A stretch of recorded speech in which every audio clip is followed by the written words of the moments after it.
یہ سمجھنے کی ضرورت ہے. چونکہ یہ جس صوبے کا تقاضا کرتے ہیں, آپ کو پتہ ہے کہ یہ 75 سال گزر گئے, صوبہ نہیں بن گیا. اب صوبہ کیوں نہیں بنتا؟ چونکہ یہ مطالبہ ہی غلط ہے اٹ سیلف.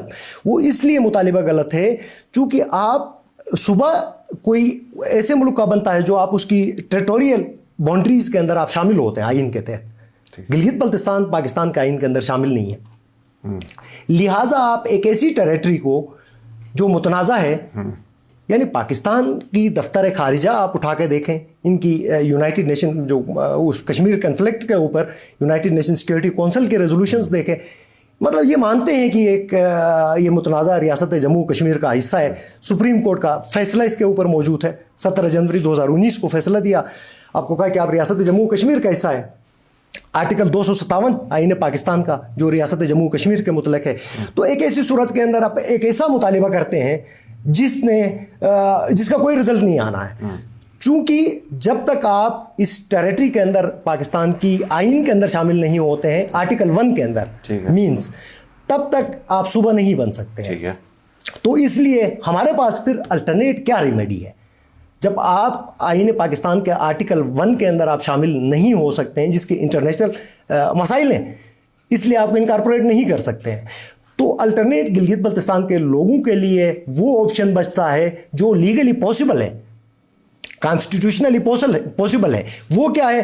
وہ آرٹیکل 257 کے تحت آپ اے جے کے طرز کا سیٹ اپ کے لیے مطالبہ کر سکتے ہیں. وہ گورنمنٹ آف پاکستان آپ کو دے سکتی ہے. یہ وہ سلوشن ہے جس کے اندر آپ کا نیشنل کوشچن بھی ریزولو ہو جاتا ہے, آپ کا اپنا ایک آئیڈینٹی کرائسس بھی ختم ہو جاتا ہے, آپ کو ایک انٹرم آپ کو آئین بھی مل سکتا ہے. آپ کی میں یہاں تک کہوں گا کہ آپ اسٹیٹ سبجیکٹ بھی بحال کر سکتے ہیں. آپ کی سارا جو ڈیموگرافی جس حساب سے ہماری بدلتی جا رہی ہے, آپ کے سامنے پتہ ہے 5 اگست کے بعد انڈین جو مودی ہے, مودی سرکار ہے, پرائم منسٹر انڈیا کا, مودی نے 5 اگست کے بعد کشمیر کا جو خصوصی حیثیت تھا اس کو ختم کیا. تو اب دنیا کے اندر کشمیری بھی شور مچا رہے ہیں. گورنمنٹ آف پاکستان کا پرسسٹنٹ ایک موقف ہے, ان کا یہ کہنا ہے کہ وہاں پہ ڈیموگرافی الٹر کر رہے ہیں. یہ کہہ رہے ہیں نا, باہر سے لوگوں کو لا کے بسا رہے ہیں, اسٹیٹ سبجیکٹ کو ختم کیا, وہاں پہ خصوصی ان کی اسٹیٹ کا حیثیت کو ختم کیا. تو یہ وہ سملر اگر آپ صوبے کی طرف چلے جاتے ہیں تو گلگت بلتستان کی ڈیموگرافی بھی آنے والے 5, 10, 15, 20 سال کے اندر ختم ہو سکتی ہے, تبدیل ہو سکتی ہے. تو اس سے یہ ہوگا کہ پاکستان کا جو انٹرنیشنلی جو سٹانس ہے کشمیر ایشو کے اوپر, یہ بھی ڈسٹرب ہو سکتا ہے. اس لیے اے جے کے والا سیٹ اپ کہیں گنا زیادہ بہتر ہے, اس کے اندر ہماری پروٹیکشن زیادہ ہے. ٹھیک ہے, مجھے یہ بتائیے, تھوڑا سا وقت محدود ہے, مجھے یہ بتائیے شاید آخری سوال ہو کہ 2 آرگومنٹس یہاں پہ گلگت بلتستان کے حوالے سے, کشمیر کا حصہ ہے, کشمیر کا حصہ نہیں ہے. ایک ٹیم کہہ رہی ہے کہ کشمیر کا حصہ دوسرا نہیں ہے. آپ کون سی ٹیم کا ساتھ ہیں؟ کشمیر کا حصہ گلگت بلتستان ہے یا نہیں؟ اچھا, اس میں 2 چیزیں ہیں. ایک تو آپ دیکھتے ہیں چیزوں کو ہم اس قسم کی مطلب اوور سمپلیفیکیشن کے تحت ہم نہیں دیکھ سکتے ہیں. اگر ہسٹوریکلی دیکھتے ہیں تو 1840 سے پہلے گلگت بلتستان کشمیر کا حصہ نہیں رہا.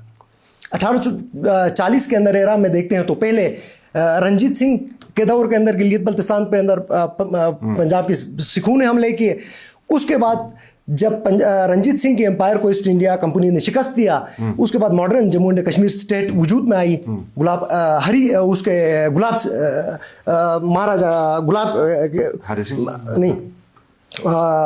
سنگھ کے دور کے اندر, ٹھیک ہے. اس کے بعد ہم دیکھتے ہیں تو گریجولی ان لوگوں نے پھر بلتستان فتح کیا, استور, گلگت. پھر اس کے بعد گریجولی کرنل ڈیورن نے 1891 کے اندر ہنزا نگر آ کے فتح کیا. تو گریجولی ایکوپائی کیا اس علاقے کو. اگر ہسٹوریکلی دیکھتے ہیں تو Gilgit Baltistan was not a part of Kashmir, neither it was a part of sub continent, rather it has its own history, right. But اگر ہم اس کو کشمیر کنفلکٹ کے اندر دیکھتے ہیں تو یہ بالکل واضح ہے. اقوام متحدہ کی United nation commission for India and Pakistan کی جو ریزولوشن ہے کشمیر کے اوپر یا سیکورٹی کونسل کی, آلموسٹ 1 ڈزن سے زیادہ ہے. تو ان کے اندر دیکھتے ہیں تو گلگت بلتستان ریاست جموں کشمیر کا حصہ ہے. سپریم کورٹ آف پاکستان کا آپ 17 جنوری 2019 کا فیصلہ دیکھیں, اس کے اندر بھی ریاست جموں کشمیر کا حصہ ہے. پاکستان کا آئین دیکھو, آرٹیکل 257 جس کا میں نے حوالہ دیا اس میں صاف ستھرا یہ لکھا ہوا ہے جب ریاست جموں کشمیر کے عوام جب وہ فیصلہ کریں گے پاکستان کے ساتھ الحاق کرنے کا، اس کے بعد ریاست کے عوام اور پاکستان کے درمیان تعلقات ریاست کے عوام کے خواہشات کے مطابق متعین ہوں گے. یہ وہ بنیادی نقطہ تھا جس کے تحت 28 اپریل 1949 کو گلگت بلتستان کی ایڈمنسٹریٹو جو کنٹرول تھی وہ گورنمنٹ آف پاکستان نے آزاد کشمیر سے لی نا، حکومت آزاد کشمیر سے. تو اس بنا پہ ہم یہ کہتے ہیں کہ constitutional speaking as per international law آپ متنازع ریاست جموں کشمیر کا بالکل اسی طرح ہی حصہ ہے جس طرح جموں ہے، وادی ہے، کرگل لداخ ہے، آزاد کشمیر ہے، اسی طرح ہی گلگت بلتستان بھی اس کا حصہ ہے. بٹ ہسٹوریکلی اسپیکنگ تاریخ کے اندر 1840 سے پہلے نہیں تھے، وہ ایک الگ ڈسکشن ہے. But constitutional speaking, legal speaking, ہم مانے یا نہ مانے ہمارے پاس we have no option accepting the reality. Gilgit Baltistan is a part and parcel of state of Jammu and Kashmir. Ashfaq sahib بہت شکریہ پروگرام میں آنے کے لیے. بہت شکریہ شبیر بھائی. جناب نے اشفاق صاحب کی گفتگو سنی. اب جو اہم بات انہوں نے آخر میں کی کہ آپ مانے یا نہ مانے گلگت بلتستان کشمیر کا حصہ رہا ہے. بہرحال اگر کچھ الفاظ میں نے تھوڑے سے چینج کیے ہیں تو اس کے اوپر بھی آپ رائے دے سکتے ہیں. اس کے اوپر ضرور اپنا کمنٹ دیجیے. اور بہت سارے سوال چونکہ رہ گئے ہیں، ہم اشفاق صاحب کو کسی اور نشست میں دوبارہ زحمت دیں گے.